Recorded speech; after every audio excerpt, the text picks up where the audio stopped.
Bonjour à toutes et à tous, bienvenue dans ce nouveau tutoriel dans lequel nous allons poursuivre notre découverte des outils de sélection. Dans le tutoriel précédent, nous avions découvert le rectangle et l'ellipse de sélection, ce qui m'avait permis de vous présenter pas mal de paramètres de base communs à toutes les sélections. Aujourd'hui, nous allons découvrir des outils lasso.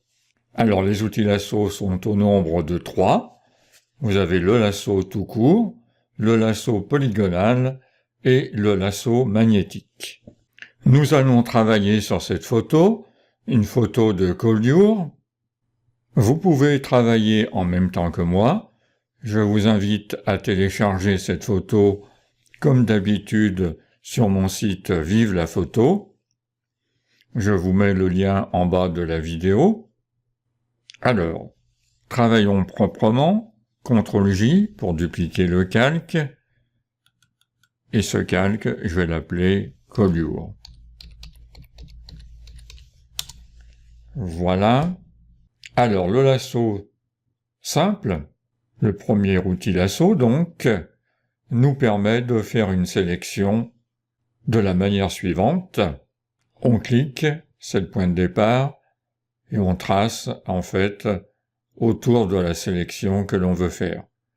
Et dès que je relâche le clic, la sélection se ferme automatiquement. On va essayer de sélectionner une partie de la tour. On va d'abord zoomer dessus. Voilà. Je pars d'ici, mais vous voyez très vite que c'est pas simple de coller au bord de la tour, c'est même très compliqué. Donc vous voyez que cet outil de sélection, en fait, n'est pas des plus pratiques. Ce n'est pas précis, c'est pas simple.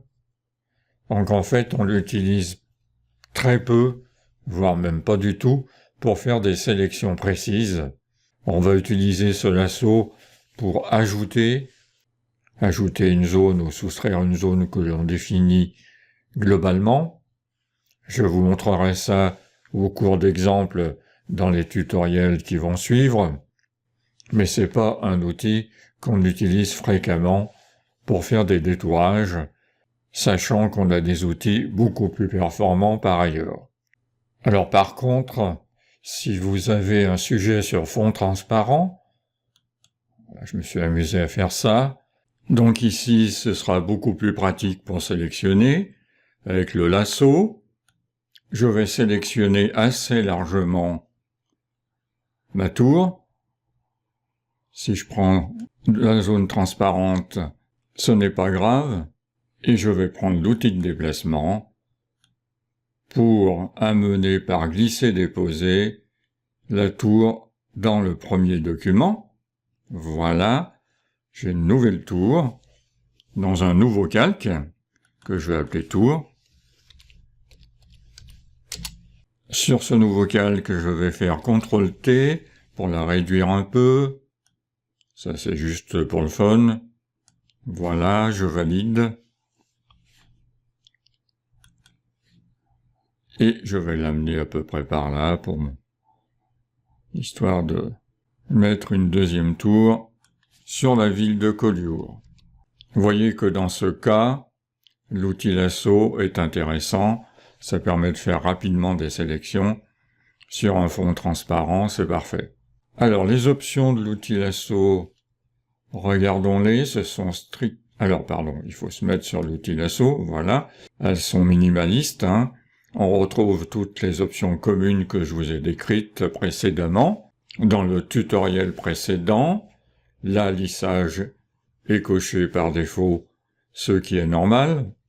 Et l'option sélectionner et masquer, nous la verrons plus tard. On n'a pas assez avancé pour voir cette option. Donc en résumé, l'outil lasso, on l'utilise très peu. C'est en quelque sorte un outil de tracé à main levée, peu précis.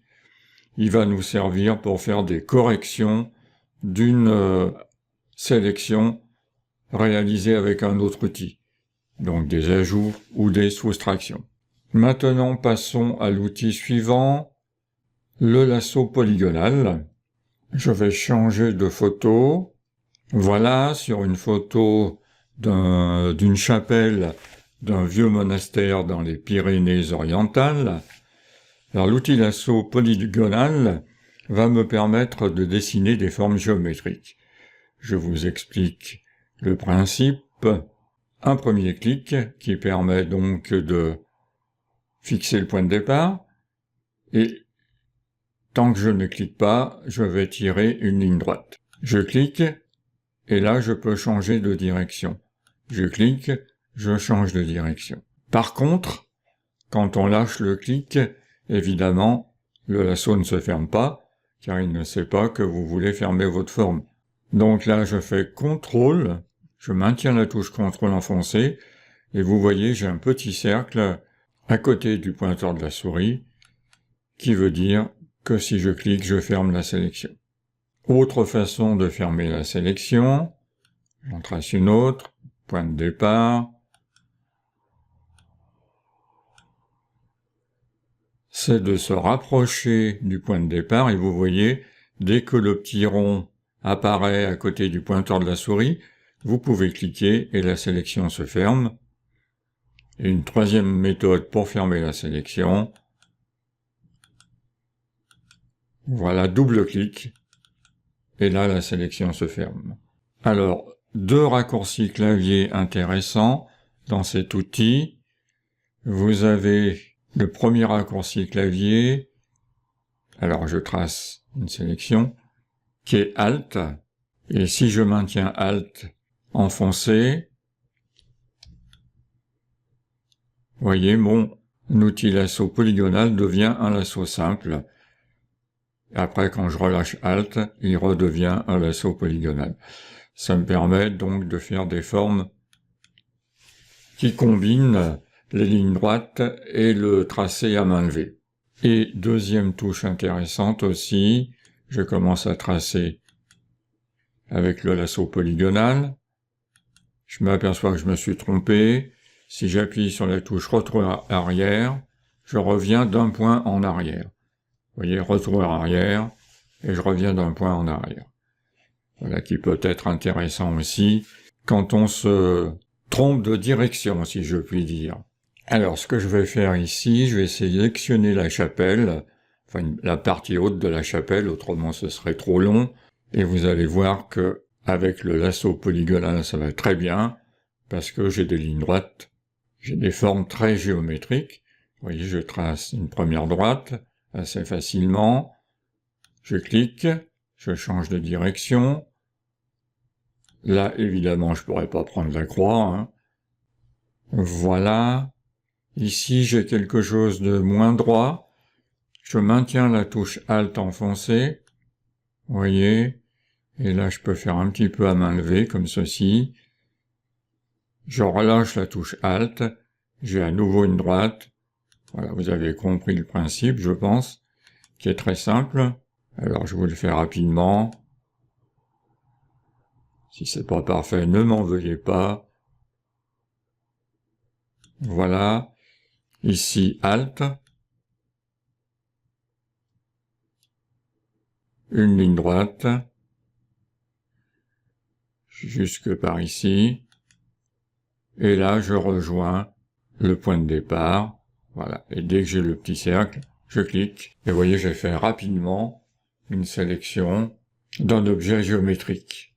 En ce qui concerne les options de l'outil, ce sont strictement les mêmes que pour le lasso simple. Donc rien de nouveau de ce côté-là. Donc en résumé, un outil très pratique pour tracer des sélections complètement géométriques. On peut alterner avec le lasso main libre et on arrive à faire des choses assez facilement. Effectivement, alors déjà c'est plus intéressant que l'outil précédent, mais à condition d'avoir des formes purement géométriques. Alors nous allons revenir à notre photo précédente, notre collioure à 2 tours. Là j'aurais envie de sélectionner le ciel pour l'isoler, pour le modifier. Donc il faudrait que je fasse une sélection autour de la montagne, autour des tours, si je puis dire, ce qui va être impossible avec le lasso à main levée, et encore moins possible avec le lasso polygonal. Alors on peut essayer avec le lasso magnétique, qui est le troisième outil que nous voyons aujourd'hui. Alors là, nous avons un peu plus d'options. Ces options permettent de programmer le lasso magnétique. Alors je vais vous faire la démonstration du fonctionnement. Vous voyez, je fixe un point de départ et je suis le long du contour de la montagne. Et vous voyez, il y a des points qui, à chaque changement de direction, viennent se coller automatiquement. Vous voyez? Et quand je double-clique, je ferme ma forme, plus ou moins bien ici d'ailleurs. Comment ça fonctionne? Le principe est assez simple, mais encore faut-il le connaître. Le paramètre L, c'est la largeur en pixels de votre zone d'analyse. En fait, cet outil recherche la différence de contraste, alors je vais zoomer là, vous voyez, entre deux zones. C'est-à-dire que si je trace une sélection ici, vous voyez, il va essayer de trouver la différence de contraste dans la limite de la zone d'analyse que je lui ai fixée. Et si je dépasse les 10 pixels, il dérape complètement, il ne sait plus faire. Vous voyez le principe? Voilà. Le contraste, c'est le pourcentage de contraste pour l'analyse. À 10%, on a vu que ça marchait ici. Peut-être que sur d'autres paysages, sur d'autres sélections, ça ne marchera pas. Il vous faudra augmenter le contraste d'analyse. Et la fréquence, c'est la fréquence à laquelle sont ajoutés des points dans la zone d'analyse. Alors, il vous faut régler ces trois paramètres en fonction de votre photo. Si ça marche pas, il vous faudra peut-être augmenter la zone d'analyse, ou bien le contraste, ou bien la fréquence. Il se trouve que sur ce paysage, les valeurs par défaut fonctionnent. Je fais CTRL-D pour annuler ce que j'ai fait, et je vais essayer de faire le détourage que je vous ai indiqué. Alors je mettrai la vitesse accélérée au bout d'un moment, parce que ça peut être long. Il faut de la patience, il faut pas trop trembler, il faut pas trop déraper, et à cette condition-là, on peut arriver à faire quelque chose. Alors je commence, et je pars du bord, je suis précisément le contour, du mieux que je peux, j'essaye de pas trop rentrer à l'intérieur de la montagne, et de pas trop sortir sur le ciel. Et à cette condition, vous voyez, le clic est lâché, je me contente simplement de faire avancer la souris, et ça marche même très très bien sur cette photo. Alors je mets la vitesse rapide pour pas vous embêter avec ça, mais vous allez voir.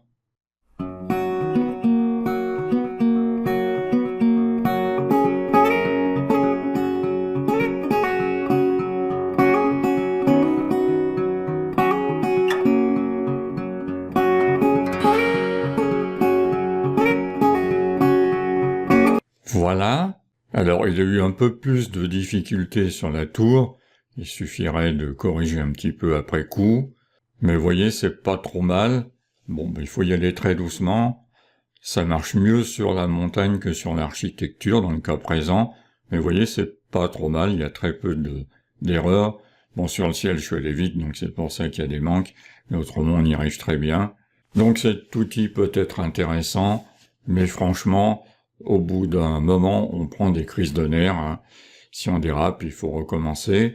Alors la touche retour arrière et la touche Alt ont les mêmes fonctions que pour le lasso polygonal. Donc on peut alterner l'outil lasso magnétique avec le lasso simple, et on peut revenir d'un ou plusieurs points en arrière. Alors ce lasso magnétique, on l'utilise très peu en fait, parce que pour faire de tels détourages, on a des outils beaucoup plus performants que nous allons voir dans le prochain tutoriel, et notamment avec l'outil de sélection rapide. En quelques secondes, on fait ce genre de détourage avec grande facilité. Voilà donc pour ces trois outils lasso. En résumé, des outils que l'on utilise très peu. Le lasso simple va peut-être nous servir pour corriger des sélections. Le lasso polygonal, si vraiment on a une forme géométrique très simple, on peut l'utiliser, elle est l'assaut magnétique, j'avoue que je ne l'utilise pas du tout. Mais voilà, c'est bien de connaître tous les outils et leur fonctionnement. Je vous remercie infiniment d'avoir suivi mon tutoriel, j'espère qu'il vous aura intéressé. Dans le prochain tutoriel, nous allons aborder le troisième groupe d'outils, alors qui sont les outils les plus performants et dans lesquels on va retrouver une nouveauté qui a été introduite dans CC, c'est l'intelligence artificielle pour le détourage. Je vous dis donc à très bientôt pour le prochain tutoriel et toujours dans Photoshop.